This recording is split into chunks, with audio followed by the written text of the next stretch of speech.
দেখুন এই ধোসা দিলাম, এই রাজমার তরকারি।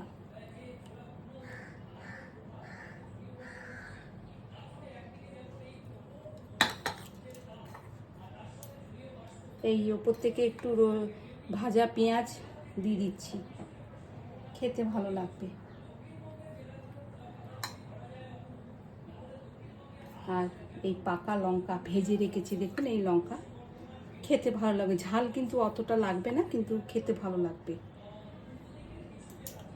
আর এই বড়ি ভেজে পেঁয়াজ রসুন কাঁচা লঙ্কা দিয়ে মেখে রেখেছি, ধনেপাতা, এটা দিয়ে খেতে কিন্তু খুব টেস্ট লাগবে।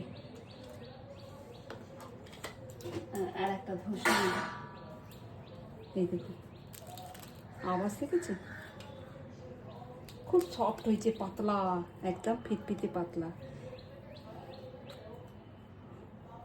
এইটা এরকম করে নিয়ে মুখে দিয়ে দাও, মুখের ভেতরে যা টেস্ট লাগবে না,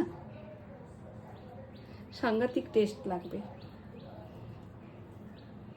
তারপরে মনে করো ধোসাটার আওয়াজ দেখো, এই দেখো খুব ক্রাঞ্চি হয়েছে। এটাকে এরকম করেই নিই, এই রাজমার তরকারি।